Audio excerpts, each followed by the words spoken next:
Bonjour à tous les Firepotes et bienvenue dans cette nouvelle vidéo. Aujourd'hui nous avons passé le cap des 10 000 abonnés. D'ailleurs merci pour votre soutien et merci pour tous les commentaires que vous avez laissés sur la vidéo des 10 000 abonnés. Une petite vidéo pour vous montrer un peu mon état d'esprit. Aujourd'hui je voulais faire une vidéo un peu bonus sur ma chaîne YouTube pour vous expliquer un peu les débuts, mes débuts sur YouTube. Alors il faut savoir que YouTube pour moi c'est une aventure qui remonte à il y a très longtemps puisque c'est le 25 décembre 2007 que j'ai créé ma chaîne YouTube, donc ça remonte à plus de 11 ans maintenant. Donc la première vidéo que j'ai postée sur YouTube, donc le 25 décembre 2007, donc le jour de Noël, c'est clip départ pompiers de Paris sur intervention. Vous pouvez noter qu'à cette époque j'étais déjà à penser au référencement, puisqu'en fait il n'y avait que une ou deux vidéos qui tournaient sur YouTube à l'époque, et ces vidéos commençaient par clip, c'était clip BSPP, quelque chose comme ça. En sachant qu'à l'époque YouTube, on pouvait pas s'abonner à une chaîne YouTube. C'était juste un réseau de partage de vidéos. Ça appartenait pas encore à Google, donc c'était vraiment le tout début de YouTube. Alors du coup, quand j'ai publié cette vidéo, c'était simplement parce que j'étais à Paris et que je voulais montrer cette vidéo à mes parents. Et je ne savais pas le buzz que ça allait faire, parce qu'en fait, c'est vrai que quand tu tapes sur YouTube clip BSPP, tu tombais dessus. Donc voilà, c'est une vidéo très courte. En fait, cette vidéo, l'histoire de cette vidéo, c'est on part sur intervention, on part au fourgon, je crois que c'était fuite de gaz, enfin c'était rien de très palpitant. Mais je voulais juste montrer un petit départ comme ça, et avec la musique, et c'était juste le teaser de mon blog, parce qu'à l'époque j'avais un skyblog, c'était I am Po3Z, I am Poésie. Je suis poésie, et donc du coup je voulais faire une petite intro sur le blog. Vous savez, quand vous arrivez sur le blog, il y a une petite vidéo de présentation, et c'était cette vidéo, c'était censé être la présentation de mon blog. Ensuite j'ai enchaîné d'autres vidéos sur la brigade, toujours dans le même principe de montrer ces vidéos à ma famille. Donc forcément quand tu publies une vidéo sur YouTube, tu partages le lien, voilà, tu envoies un SMS à tes parents, tu leur dis regardez j'ai fait ça. Donc je faisais ça et j'ai envoyé ça à mes potes de la brigade, les potes qui sont sur la vidéo, et donc du coup ça a commencé à faire un peu le tour dans la brigade, parce que les mecs, notamment les sous-officiers, montraient ça à leur famille, les familles montraient ça à leurs amis, les amis, etc. et ça faisait un peu le buzz, donc c'était cool.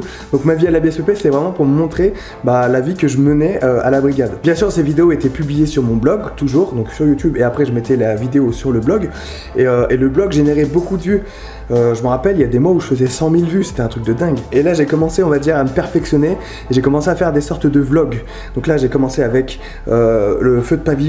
Feu de pavillon, donc là aussi j'ai mis une voix off pour raconter un peu une intervention, donc c'était un feu de pavillon. Alors, tu découvres ton champ de bataille. T'as peut-être l'impression d'être seul, mais tu ne l'es pas. Et malgré l'impuissance qui règne, cette atmosphère de désespoir, il va falloir se montrer fort. Parce que lui, il n'a pas hésité à tuer. Lui, il a fait pleurer des hommes et des femmes, des enfants et des familles. Alors, pour tous les orphelins des flammes, tu dois gagner ce combat avec prudence, car il est vicieux. Le casque que tu as sur la tête ne te rend pas invincible.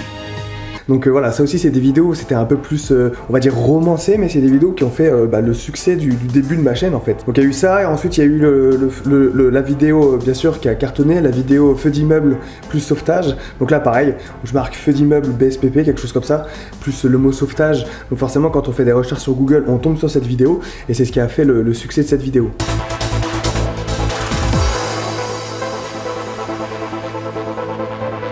Au 4e étage, une personne bloquée dans son appartement.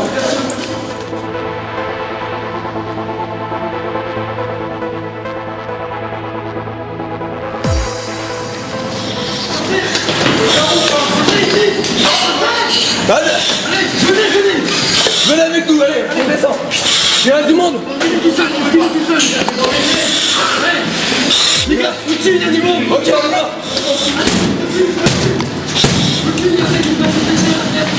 On va voir.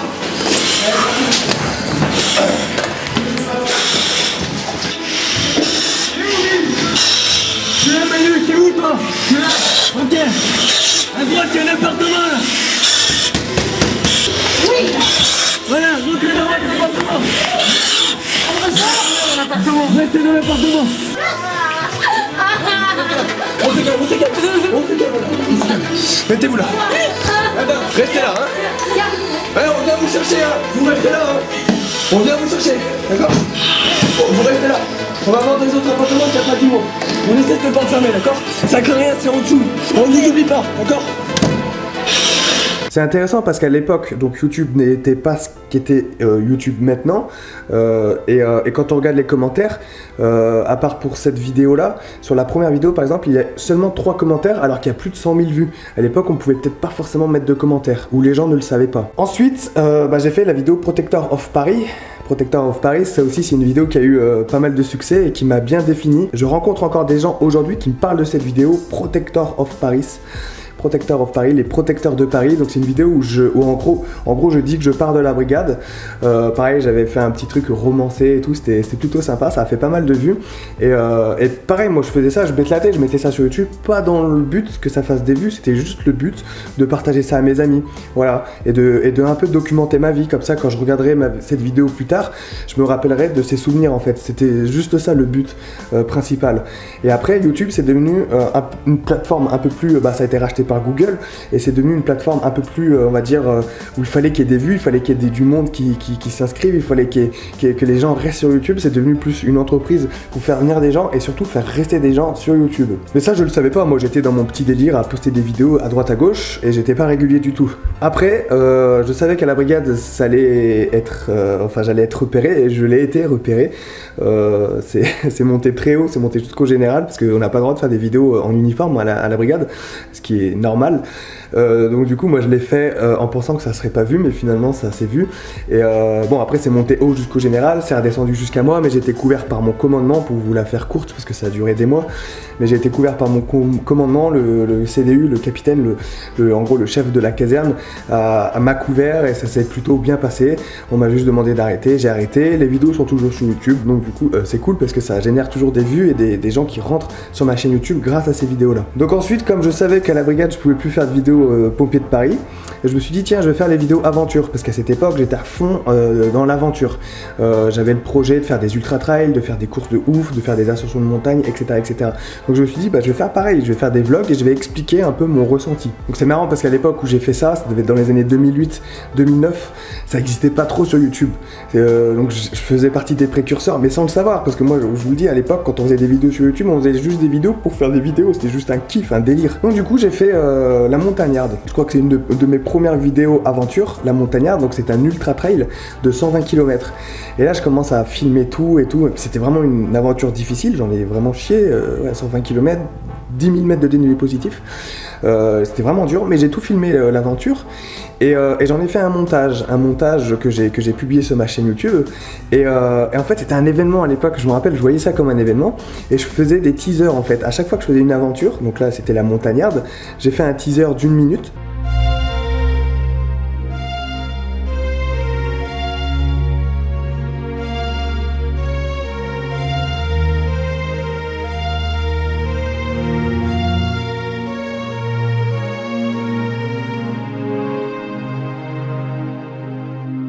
Tiens mon pote. Wouh.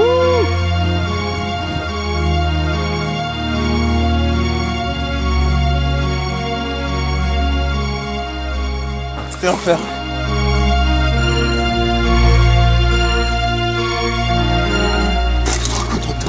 Ah ouais, putain, c'est bien, c'est bien. Finisher mec. Là que j'aimerais, finisher. J'en ai les larmes.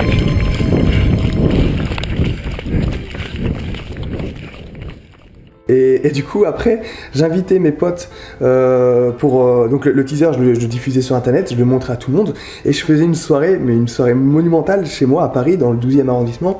Je faisais venir tous mes potes pompiers de Paris et on se matait le film complet et on passait la soirée à l'issue. Enfin c'était vraiment un événement et c'était un kiff en fait. Donc il y a eu la montagnade, il y a eu le Mont Blanc aussi, le Mont Blanc pareil, grosse aventure, monter sur le Mont Blanc, tout ça. Pareil à l'époque j'avais un générique, le générique c'est un truc de ouf, c'était tout pourri. Je vous montre ça maintenant.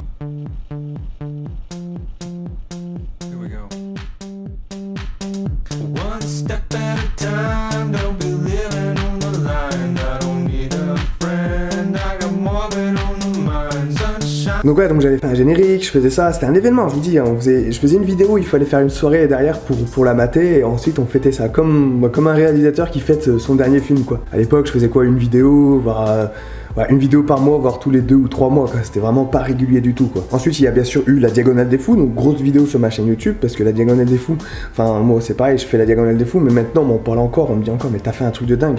Je fais oui, peut-être, mais c'était, enfin, ça remonte. Les gens me voient toujours comme quelqu'un ayant fait un truc de dingue, et moi, j'ai l'impression de pas l'avoir fait, parce que ça remonte à bientôt 10 ans maintenant. C'est un véritable enfer.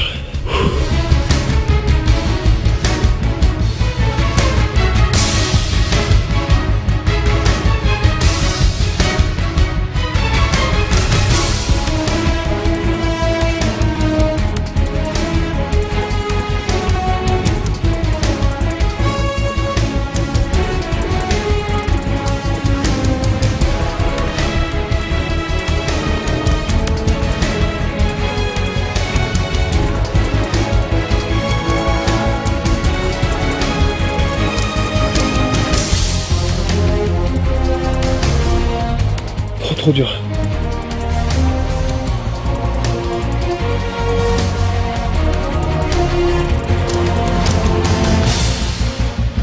J'en peux plus.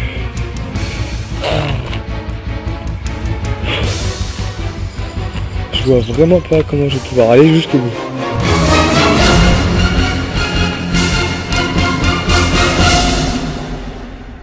Et c'était un truc de ouf. Donc pareil, je fais la vidéo, je la poste sur internet et pareil, ça atteint son petit succès parce qu'il n'y a pas beaucoup de vidéos sur ce sujet. Et ensuite, j'arrête YouTube.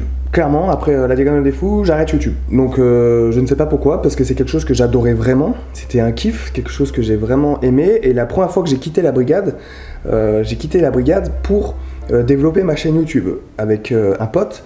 On voulait faire un site internet avec William, on devait faire un site internet qui regroupait le côté aventure, poésie, adventure.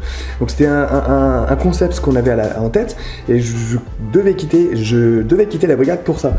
Et donc du coup en fait j'ai quitté la brigade pour d'autres raisons. Après je suis parti dans un autre délire. Dommage parce que je pense que si j'avais commencé à ce moment-là, c'était en 2011, bah je pense que ma chaîne YouTube en serait beaucoup plus loin à l'heure actuelle. Surtout qu'à l'époque en 2011 c'est là où les premiers youtubeurs commençaient à sortir du lot.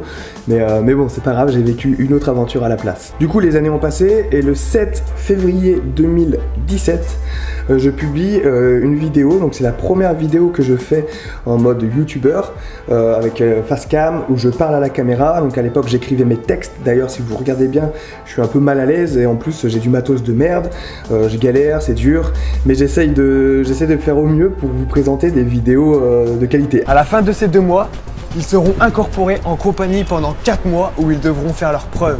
C'est ainsi que débute pour eux une longue carrière chez les sapeurs-pompiers de Taipei. À l'époque j'avais 500 abonnés, 400 abonnés, entre 400 et 500 abonnés, parce que forcément toutes ces années qui ont passé, bah, les gens pouvaient s'abonner à ma chaîne YouTube parce qu'ils regardaient les vidéos pompiers de Paris, tout ça, ils s'abonnaient à ma chaîne YouTube. Donc j'avais quand même 400 ou 500 abonnés quand j'ai recommencé à faire des vidéos sur YouTube. Donc là c'était en 2017. Donc c'est marrant parce que c'était à Taipei. Taipei, donc j'y retourne bientôt pour pouvoir filmer les pompiers encore, mais mieux les filmer, faire d'autres vidéos encore plus proches de ce qu'ils font et vous raconter plus de trucs, faire des vraies vidéos. Là c'était vraiment le tout début en fait, mais j'étais vraiment content de vous présenter ce contenu, même si à l'époque ça faisait pas beaucoup de vues parce qu'il n'y avait pas beaucoup de monde qui suivait mes vidéos. Et ensuite depuis septembre 2017 j'ai commencé à faire des vidéos quotidiennes. Tous les jours, je proposais une vidéo par jour jusqu'à maintenant. Nous sommes en octobre, donc là ça fait 1 an et 1 mois. Je vous ai promis de faire ça jusqu'en 2019, donc jusqu'en janvier 2019, comme ça fera 1 an et 4 mois. Comme ça toute l'année 2018, Vincent Fire Life aura fait une vidéo sur sa chaîne YouTube par jour. Si c'était pas une vidéo, c'était un live. Vous savez, hein, si je fais pas de vidéo, c'est parce que je fais un live à la place. Mais voilà, j'ai toujours proposé du contenu sur ma chaîne YouTube pendant 1 an et 4 mois quand ça sera en janvier 2019. Et de là a commencé pour moi la vraie aventure YouTubesque. C'est que j'ai commencé à en vivre grâce au programme d'entraînement que j'ai créé pour le vendre sur ma chaîne YouTube, pour gagner un peu d'argent, pour pouvoir continuer de voyager. C'est tout un business que j'ai créé pour pouvoir voyager, pour pouvoir vivre de mes aventures. Comme je l'ai dit dans la dernière vidéo sur les 10 000, je roule pas sur l'or, mais ça me permet quand même de vivre, quoi, tout simplement. Et donc du coup, voilà, c'est une grande aventure. Là, il y a quelques semaines, on a dépassé les 10 000 abonnés. C'est un peu un cap quand tu fais des vidéos sur YouTube, 10 000 abonnés, je sais pas pourquoi, mais voilà, on se dit que le travail a payé, que tous ces efforts, finalement, les gens ont assez adhéré pour s'abonner, donc c'est quand même un petit succès personnel. Donc voilà, en fait, pense qu'après avoir passé ce cap des 10 000, bah moi personnellement je me sens plus youtubeur en fait, c'est con à dire. Avant j'aimais pas dire que j'étais youtubeur, ça me gênait un peu, mais maintenant j'aime bien parce que j'ai passé le cap des 10 000. Avant tu fais des vidéos sur YouTube, t'as combien d'abonnés? 10 000. Ça fait un peu plus sérieux on va dire. Et donc je vais terminer cette vidéo en vous remerciant. Merci à tous, aux 10 000 personnes qui se sont abonnées à ma chaîne YouTube et aux autres qui vont s'abonner plus tard.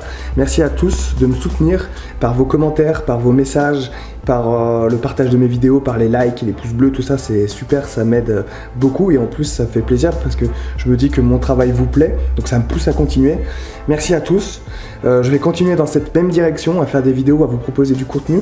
J'essaye de m'améliorer au quotidien, c'est pas toujours facile parce qu'il faut toujours se perfectionner, il faut jamais faire le même genre de contenu, il faut toujours aller plus loin dans la technique, dans les idées, il faut toujours réfléchir à quoi faire, mais ça me plaît, c'est une aventure qui me fascine et donc je vais continuer ainsi, tant que je pourrai le faire, je le ferai. Il y en a beaucoup qui me demandent dans 10 ans, qu'est-ce que tu feras dans 10 ans? Bah dans 10 ans, si je peux continuer, je continuerai parce que j'adore vraiment ça. Et comme j'ai eu une pause entre 2011 et 2017, et bah j'essaye de rattraper le temps perdu en vous proposant du contenu et j'essaye de m'améliorer au jour le jour. Voilà pour cette petite vidéo un peu bilan pour vous expliquer d'où je suis parti. Peut-être que je ferai la même vidéo dans 10 000 abonnés, dès que j'aurai 20 000 abonnés. En tout cas, moi je suis vraiment content de faire ce que je fais. J'aime ce que je fais et vous, voilà, vous êtes quelques-uns à aimer ce que je fais. Voilà, moi je demande pas à ce que tout le monde aime ce que je fais, mais s'il y en a une petite partie qui aime ce que je fais, bah ça me pousse et ça me motive à continuer. Je vous souhaite une belle journée, une belle soirée, une belle nuit, tout dépend à l'heure à laquelle vous regardez cette vidéo. On se retrouve demain pour une prochaine vidéo. Rompez, que Sainte Barbe vous protège et à demain les amis, ciao.